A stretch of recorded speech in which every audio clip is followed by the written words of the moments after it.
ভোটের আগে নতুন নিয়োগ দুর্নীতির অভিযোগ শুভেন্দু অধিকারীর। তৃণমূল সাংসদের বিরুদ্ধে দেউচা পাচামিতে চাকরি বিক্রির অভিযোগ। দেউচা পাচামিতে চাকরি বিক্রি করেছেন তৃণমূল সাংসদ সামিরুল ইসলাম। রামপুরহাটের সভা থেকে নতুন নিয়োগ দুর্নীতির অভিযোগ শুভেন্দু অধিকারীর। দেউচা পাচামিতে সামিরুলের 22 জন আত্মীয়েরও চাকরি, দাবি শুভেন্দু।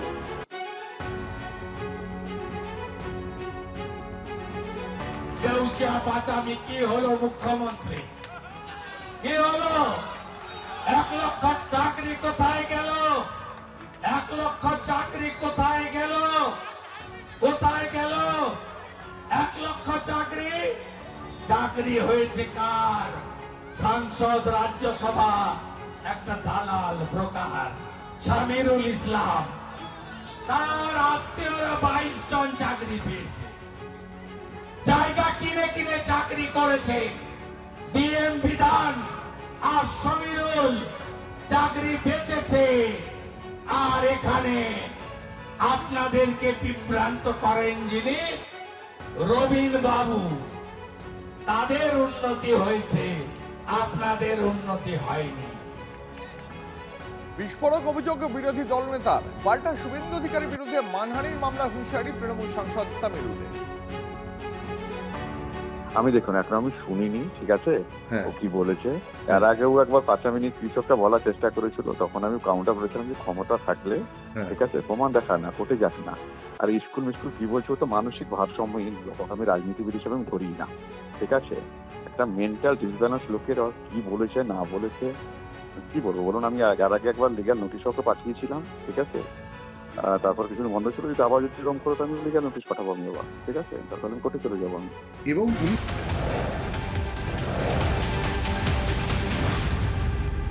এবার চোখ রাখবো কোচবিহারের দিনহাটায়। সেখানে থানা ঘেরাও কর্মসূচি বিজেপির, আর পাল্টা আবার তৃণমূল কংগ্রেস তাদেরকে কালো পতাকা দেখায়। বিজেপির আহ্বায়ক তাকে গ্রেফতার করা হয়, আর সেই গ্রেফতারির প্রতিবাদেই বিজেপির এই থানা ঘেরাও অভিযান। আর সেই বিজেপির থানা ঘেরাও অভিযানে তৃণমূল কংগ্রেস আবার পাল্টা কালো পতাকা নিয়ে বিক্ষোভ দেখায়।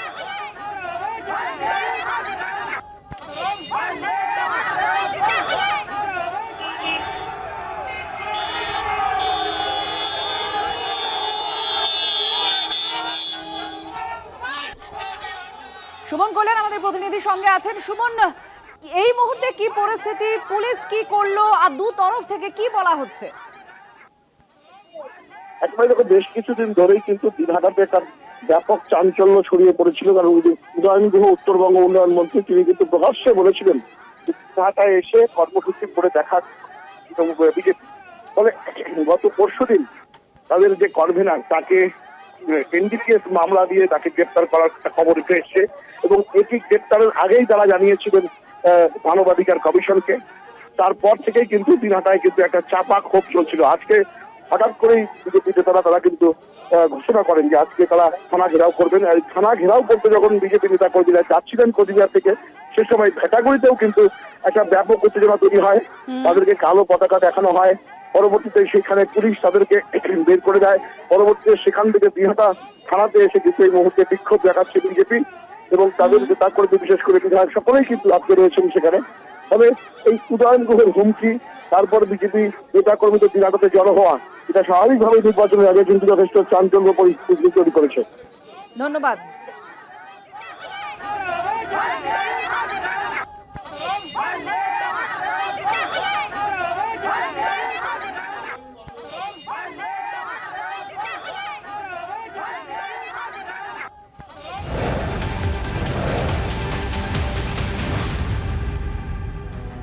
যেখানে হেরেছি সেখানে লক্ষ্মীর ভান্ডার বন্ধ করে দেব, হুঁশিয়ারি ক্যানিং পূর্বের তৃণমূল বিধায়ক শওকত মোল্লা। ভাঙড়ে যে অঞ্চলে হেরেছি সেখানে সরকারি ঘর বন্ধ করে দিয়েছি। আগামী দিনে লক্ষ্মীর ভান্ডার সহ সব সরকারি প্রকল্পও বন্ধ করে দেব।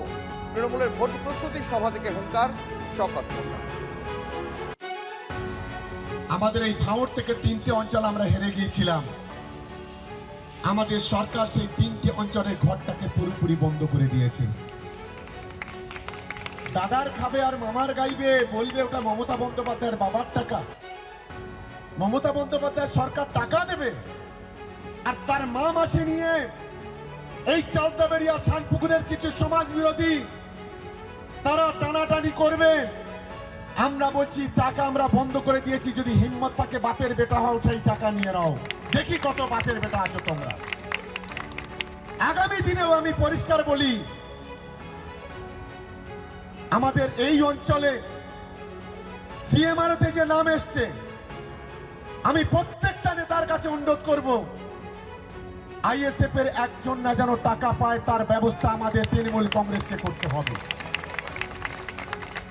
পরবর্তীকালে কৃষক বন্ধু লক্ষ্মীর ভান্ডার টাকা পাচ্ছেন, দেখা যাবে সেটা।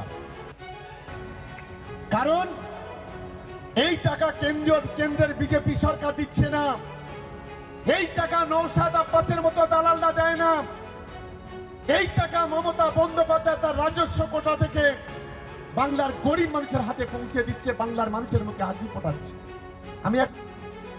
দেখুন, এই প্রথম তো নয়, এর আগেও বিরোধীদের ভোট দিলে লক্ষ্মীর ভান্ডার বন্ধ করার হুঁশিয়ারি দিয়েছিলেন ভাঙড়ের তৃণমূল পর্যবেক্ষক তথা ক্যানিং পূর্বের বিধায়ক শওকত মোল্লা। ভোট দেবেন আইএসএফ এর আর ভোট দেবে মমতা ব্যানার্জি, এটা কিন্তু আর হবে না। ডাল ভাত কবে খেয়েছো ওটা কিন্তু ভুলে যাও। খুব পরিষ্কার কথা, খোলাখুলি কথা, যদি আগামী দিনে শুধরে যাও তাহলেই টাকাটা পাবে। সেটা ভোটের আগে নয়, ভোটের পরে, এটাও বলে দিলাম। কথা যখন এখানে বলে যাচ্ছি, কাজে 1 সপ্তাহের মধ্যে প্রমাণ করে দেবো। যদি না করতে পারি আমি রাজনীতি করবো না, ছেড়ে দেবো। এত বড় কথা এখানে বলে গেলাম। শওকত মোল্লা হুঁশিয়ারি দিচ্ছেন লক্ষ্মীর ভান্ডার বন্ধ করে দেবেন। অন্যদিকে বিজেপি বাংলা এলে যদি ক্ষমতায় আসে তাহলে লক্ষ্মীর ভান্ডারে 3000 টাকা রামপুরহাটের সভা থেকে আশ্বাস দিলেন শুভেন্দু অধিকারী। যেদিন সরকার আসবে বিজেপি, তার পরের মাস থেকেই 1 তারিখ থেকে লক্ষ্মীর ভান্ডারে 3000 টাকা করে দেওয়া হবে, আশ্বাস দিলেন বিরোধী দল নেতা। গুন্ডাদের ভাষার মতো কথাও তো গুন্ডা, এটা আমি বলিনি, পুলিশ মন্ত্রী নিজে বলেছেন। তুমি বোম বাঁধো, বোম মারো। তো এর ব্যাপারে আর কি বলবো?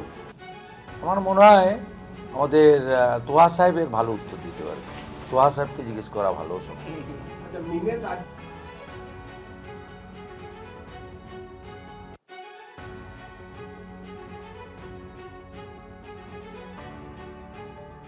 তৃণমূল কংগ্রেস আসার পর থেকে এই ধরনের সরকারি প্রকল্প আসলে ওদের অনুকম্পার উপর, করুণার উপর নির্ভর করতে হচ্ছে, এটাই ওরা রাজ্যের মানুষকে বুঝিয়েছে। এই কারণেই আমরা বলছিলাম যে ওদেরকে হারিয়ে বামেদেরকে জয়ী করলে তাহলে এই ধরনের প্রকল্প, ভাতা ইত্যাদি এগুলো মানুষ নিজেদের অধিকারে পাবে। যেদিন উনি বোমবাদা ইত্যাদির কথা বলেছিলেন, সেদিনই যদি ওনাকে যথাযথ শাস্তি দেওয়া হতো, তাহলে আজকে এই ভাবনা পশ্চিমবাংলার মানুষের মধ্যে উনি ওনাদেরকে হারাতে হবেই, বামেদেরকে জেতাতে হবে, তবেই আসলে এই ধরনের ভাতা, প্রকল্প এগুলো মানুষ নিজের পাবেন। যেখানে হেরেছি সেখানে লক্ষ্মীর ভান্ডার বন্ধ করে দেব, হুঁশিয়ারি ক্যানিং পূর্বের তৃণমূল বিধায়ক শওকত মোল্লা। আমাদের এই ভাঙড় থেকে 3টে অঞ্চল আমরা হেরে গিয়েছিলাম। আমাদের সরকার সেই 3টে অঞ্চলের ঘরটাকে পুরোপুরি বন্ধ করে দিয়েছে। দাদার খাবে আর মামার গাইবে, বলবে ওটা মমতা বন্দ্যোপাধ্যায়ের বাবার টাকা। মমতা বন্দ্যোপাধ্যায় সরকার টাকা দেবে, আর তার মা মাসে নিয়ে এই চালতাবেড়িয়া শানপুকুরের কিছু সমাজ বিরোধী তারা টানাটানি করবে। আমরা বলছি টাকা আমরা বন্ধ করে দিয়েছি, যদি হিম্মত থাকে বাপের বেটা হও সেই টাকা নিয়ে নাও, দেখি কত বাপের বেটা আছো তোমরা। আগামী দিনেও আমি পরিষ্কার বলি, আমাদের এই অঞ্চলে সিএমআরতে যে নাম এসছে, আমি প্রত্যেকটা নেতার কাছে অনুরোধ করব, আইএসএফ এর একজন না যেন টাকা পায় তার ব্যবস্থা আমাদের তৃণমূল কংগ্রেসকে করতে হবে। আইএসএফ বিধায়ক নওশাদ সিদ্দিকী এই মুহূর্তে রয়েছেন আমাদের সঙ্গে টেলিফোন লাইনে। নওশাদ, আপনি তো শুনলেন শওকত মোল্লা মঞ্চে দাঁড়িয়ে বলছেন যে ভাঙড়ে যে অঞ্চলে হেরেছি সেখানে সরকারি ঘর আগেই বন্ধ করে দিয়েছি, ভবিষ্যতে লক্ষ্মীর ভান্ডারও বন্ধ করে দেব। রাজনৈতিকভাবে যে দেউলিয়া হয়ে গিয়েছে শওকত মোল্লা সাহেব তথা তৃণমূল কংগ্রেস ভাঙড়ে, এটা তার বক্তব্য থেকে পরিস্ফুটিত হচ্ছে। এটা এস্টাবলিশ করেছে যে তারা আতঙ্কে আছে। আমরা আগামী দিন শুধু ভাঙড় নয়, সারা রাজ্যই এইরকম ভাবে তৃণমূল কংগ্রেস আর শওকত মোল্লাদের মতো নর্থ ইন্ডিয়ার ক্রিমিনালদেরকে আমরা রাজনৈতিক দেউলিয়া ঘোষণা আমরাই করিয়ে দেবো।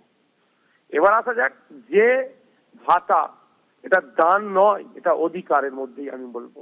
কারণ এই যে ভাতাটা দেওয়া হয় মমতা ব্যানার্জি বা তৃণমূল কংগ্রেসের পার্সোনাল কোনো টাকা থেকে নয়, এটা রাজ্যের কোষাগার থেকে আসে। আর রাজ্যের কোষাগার পূরণ হয় আমাদের মতো মানুষের, যারা মেহনতি মানুষ, শ্রমজীবী মানুষ, চাষি মানুষ, সরকারি কর্মচারী থেকে শুরু করে, অর্থাৎ নাগরিকের ট্যাক্সের টাকা থেকেই রাষ্ট্রের কোষাগার পূর্ণ হয়।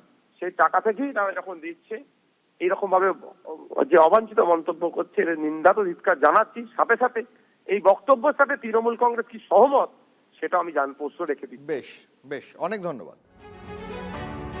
তৃণমূল কংগ্রেসের বিধায়ক শওকত মোল্লার হুঁশিয়ারি আপনারা শুনলেন। এবার আপনার বিজেপির প্রতিশ্রুতি আশ্বাসের কথা শোনায়, সেটা কেউ বিজেপির এমন কোনো নেতা বলছেন না, বলছেন রাজ্যের বিরোধী দল নেতা। তিনি বলছেন কি, বিজেপি সরকার এলেই লক্ষ্মীর ভান্ডারে ৩,০০০ টাকা করে দেওয়া হবে। বিজেপি বাংলায় ক্ষমতায় এলেই লক্ষ্মীর ভান্ডারে ৩,০০০ টাকা করে পাওয়া যাবে, এই আশ্বাস রামপুরহাটের সভা থেকে দিয়েছেন শুভেন্দু অধিকারী।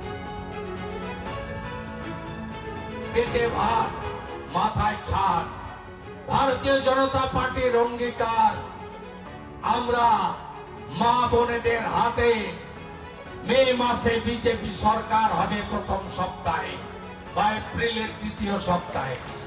এপ্রিলের মধ্যে যদি বিজেপির সরকার হয়, 1 মে ৩,০০০ টাকা ঢুকবে মহিলাদের অ্যাকাউন্টে। আর মে মাসে যদি বিজেপির সরকার হয়, 1 জুন ঢুকবে আপনাদের অ্যাকাউন্টে। শুধু মহিলাদের নয়, বার্ধক্য ভাতা, বিধবা ভাতা, দিব্যাঙ্গ ভাতা, তফসিলি ভাতা, তফসিলি উপজাতি ভাতা, লোকপ্রসার শিল্পী ভাতা, সব ভাতার ক্ষেত্রেই আগামী দিনে ভারতীয় জনতা পার্টি সংকল্প পত্রে যে কমিটমেন্ট ঘোষণা করবে সেটাই আমরা রাখবো। আমরা বিজেপি 1,20,000 সাথে আরো টাকা দেব, যাতে আপনার বাড়িটা তৈরি হয়। বিজেপি যেদিন আসবে, পরের মাসেই বাড়ি প্রতি 80,000 প্রধানমন্ত্রী সূর্য ঘর, সোলার প্লেট লেগে যাবে, ইলেকট্রিকের বিল দিতে হবে না বছর। এবার তৃণমূল কি বলছে আমরা প্রতিক্রিয়া নেব। তন্ময় ঘোষ তৃণমূল কংগ্রেস মুখপাত্র এই মুহূর্তে আমাদের সঙ্গে রয়েছেন। না তন্ময় বাবু, কি বলবেন? শুভেন্দু অধিকারী, যারা একসময় এই ভাতা বা অনুদানটাকে একটা তুচ্ছ তাচ্ছিল্য বলতেন, সেই শুভেন্দু অধিকারী তিনি বলছেন যে ৩,০০০ টাকা এখন লক্ষ্মীর ভান্ডার দেওয়া হবে যেদিনই বিজেপি সরকার আসবে। আপনার প্রতিক্রিয়া? এদের অবস্থা এখন শ্যাম রাখি না কুল রাখি। দুদিন কেন, এই বাজেট প্রস্তাবনার পরেও তারা একই কথা বলেছেন যে ভাতা দিয়ে এই রাজ্যকে ধ্বংসের মুখে ঠেলে দিচ্ছে। আজকে তারাই আবার ভাতা দেব এই কথা বলছেন। এরা সব সময়তেই মানুষকে নিয়ে রাজনীতি করার চেষ্টা করেন, মানুষের ভালো চান না। এদের যে রাজ্যগুলো আছে, বিজেপি শাসিত রাজ্যগুলো, সেখানে তো লক্ষ্মীর ভান্ডারকে কপি করে প্রথমে ভোটটা জিতেছে, তারপরে সেগুলো বন্ধ করে দিয়েছে।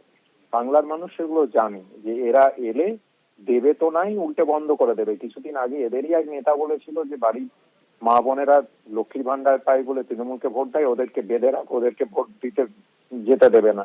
এই যাদের মানসিকতা, তাদের সম্পর্কে বাংলার মায়েরা অলরেডি সিদ্ধান্ত নিয়ে ফেলেছেন। এইসব কিন্তু আপনাদেরই বিধায়ক শওকত মোল্লা তিনি অভিযোগ করছেন, যেখানে ভোট পাবে না তৃণমূল কংগ্রেস সেখানে ভাতা দেওয়া হবে না, লক্ষ্মীর ভান্ডার বন্ধ, আবাস আগেই বন্ধ হয়েছে এরকম হুঁশিয়ারি তিনি দিয়েছেন, বন্ধ করেও দিয়েছেন। তিনি দাবি করছেন লক্ষ্মীর ভান্ডারও দেওয়া হবে না। আপনাদেরই দলের বিধায়ক শওকত মোল্লা এই কথা বলছেন। মোল্লা যেটা বলছেন সেটা দলের স্ট্যান্ড নয়, উনি ব্যক্তিগত স্তরে বলছেন। এই কথা দল মনে করে না এবং আমাদের সরকার মনে করে না। নেবেন না আপনারা? এটা তো মানুষের কাছে সবাই গিয়ে বলছেন। তিনি বলছি, অভিষেক বন্দ্যোপাধ্যায় বিভিন্ন সভা সমিতিতে বলেছে যে নির্বাচনের সময় আমরা নির্বাচন লড়ি, কিন্তু নির্বাচনের পরে যখন মানুষের আশীর্বাদ নিয়ে সরকার গঠন হয় তখন আমরা দেখি না যে কে কোথায় জিতেছে। আমরা সকলের জন্যই যে পরিষেবা আছে দিই এবং সেটাই হওয়া স্বাভাবিক। আলিপুরদুয়ার দিয়ে দেখুন, আমরা তো একটাও জিতিনি, তা সত্ত্বেও তো সেখানে লক্ষ্মীর ভান্ডার বন্ধ হয়নি।